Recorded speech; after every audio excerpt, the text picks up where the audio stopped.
ఈ రోజే డౌన్లోడ్ చేయండి. మీ ఫేవరెట్ షోస్ చూడండి. నువ్వా? ఎందుకు వచ్చావు ఇక్కడికి? వచ్చి చాలాసేపు అవుతుందండి.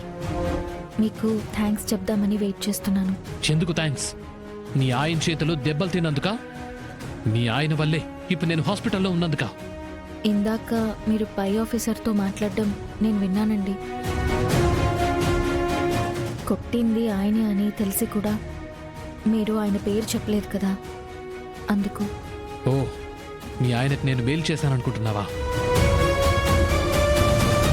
చెప్తే మా డిపార్ట్మెంట్ వాణ్ణి శిక్షిస్తుంది. నాకది ఇష్టం లేదు. ఇప్పుడు నా మెయిన్ టార్గెట్ మీ మావయ్య కృష్ణప్రసాద్ కాదు, మీ ఆయన గగన్. నేనే స్వయంగా వాణ్ణి నా చేతులతో కొట్టాలి. ఇప్పుడు నేను హాస్పిటల్లో పడున్నానే, ఇలాగే సరిగ్గా ఇలాగే వాడు హాస్పిటల్లో పడాలి. అయ్యో సూర్య గారు, తప్పుకో. తప్పుకో భూమి. సూర్య గారు.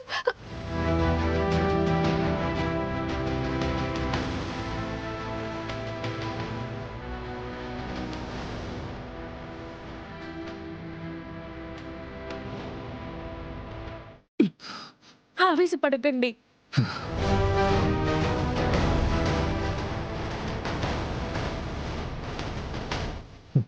లేదు, నేను వాడిని వదిలిపెట్టాను. సూర్య గారు ప్లీజ్ అండి, నా మాట వినండి.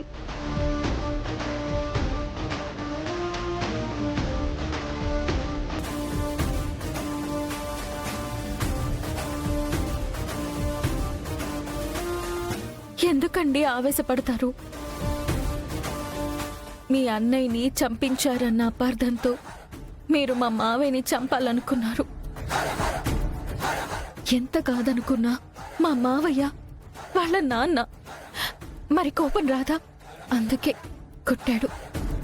చట్టాన్ని చేతిలోకి తీసుకోవద్దు అన్నారు. ఏదేదో జరిగిపోయింది. ఈ కోపతాపాల్ని ఇంతటితో విడిచిపెట్టేయండి. ఓ సిన్సియర్ పోలీస్ ఆఫీసర్గా ఇంకొకసారి మీ అన్నయ్య మర్డర్ కేసుని విచారించి నిజాలు తెలుసుకోండి. ఇంకా తెలుసుకునేదేమీ లేదు. ప్లీజ్ అండి, మా ఆయన్ని ఏం చేయకండి. మీ ఆయన్ని చంపాకే ఏ ఎంక్వైరీ అయినా ఎన్నాళ్ళలో మీ ఆయన బతకడు. మీ నాన్న దగ్గరికి వెళ్ళిపో. ప్లీజ్ అండి, ఈ కక్షలు ఇంతటితో వదిలేయండి. మీకు దండం పెడతాను. ఆవేశంతో కాకుండా ఆలోచనతో ఆలోచించండి.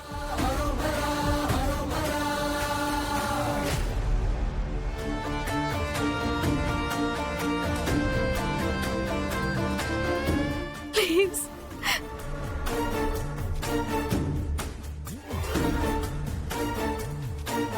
సార్,